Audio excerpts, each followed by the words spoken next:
Good afternoon, students. Today, our new topic is mechanism of blood coagulation. Firstly mechanism पता होने से पहले आप लोगों को ये पता होना चाहिए कि ब्लड कोएगुलेशन होती क्या है।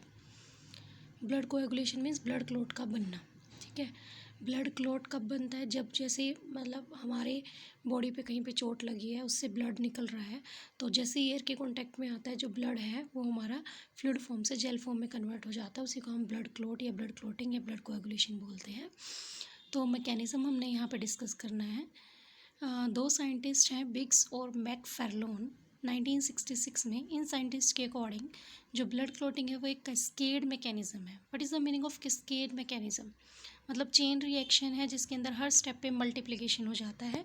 इसके अंदर 3 मेन स्टेप इन्वॉल्व होते हैं। पहला स्टेप है formation of prothrombin activator, second step है conversion of prothrombin to thrombin, and third step is conversion of fibrinogen to fibrin and formation of blood clot. तो ये तीनों स्टेप रहेंगे ब्लड कोएगुलेशन के मैकेनिज्म में।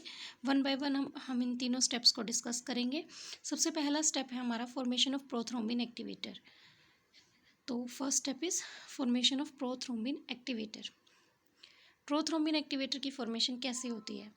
ये प्रोथ्रोम्बिन एक्टिवेटर क्या है? It is a combination of activated factor like 10th, 5th platelet, phospholipid and calcium. इन सभी एक्टिवेटेड फैक्टर्स का कॉम्बिनेशन है ये।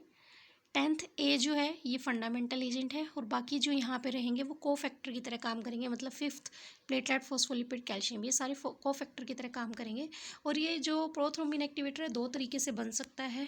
एक होता है एक्सट्रिंसिक पाथवे, एक होता है इंट्रिंसिक पाथवे। यहाँ पे हम सिर्फ इस वीडियो में हम सिर्फ एक्सट्रिंसिक पाथवे के द्वारा जो फॉर्मेशन हो रही है प्रोथ्रोम्बिन एक्टिवेटर की उसी की बात करेंगे। First is extrinsic pathway. इस मैकेनिज़्म में ये जो मैकेनिज़्म है, मतलब जो एक्सट्रिंसिक पाथवे है, स्टार्ट कब होता है? ये स्टार्ट तब होता है जब ब्लड वेसल को ट्रोमा हो या फिर उसके सराउंडिंग टिश्यू को कोई ट्रोमा हो। और इसके अंदर प्रोथ्रोम्बिन एक्टिवेटर की फॉर्मेशन होती है 3 स्टेप के द्वारा। सबसे पहला स्टेप है रिलीज ऑफ टिश्यू थ्रोम्बोप्लास्टिन। जो हमारा ट्रोमेटाइज टिश्यू या ट्रोमेटाइज ब्लड वेसल होगी वहाँ से टिश्यू थ्रोम्बोप्लास्टिन रिलीज़ होगा। जो टिश्यू थ्रोम्बोप्लास्टिन है ये क्या होता है? टिश्यू थ्रोम्बोप्लास्टिन एक कॉम्प्लेक्स है जिसके अंदर हमारा आएगा फॉस्फोलिपिड और लिपोप्रोटीनस कॉम्प्लेक्स, ठीक है। फॉस्फोलिपिड और लिपोप्रोटीनस कॉम्प्लेक्स आएगा। जो लिपोप्रोटीनस कॉम्प्लेक्स है इसके अंदर ग्लाइकोप्रोटीनियस प्रोटेलिटिक एंजाइम जो है वो प्रेजेंट होंगे। तो this is the first step, release of tissue thromboplastin from traumatise tissue. Next step आता है एक्टिवेशन ऑफ फैक्टर 10th।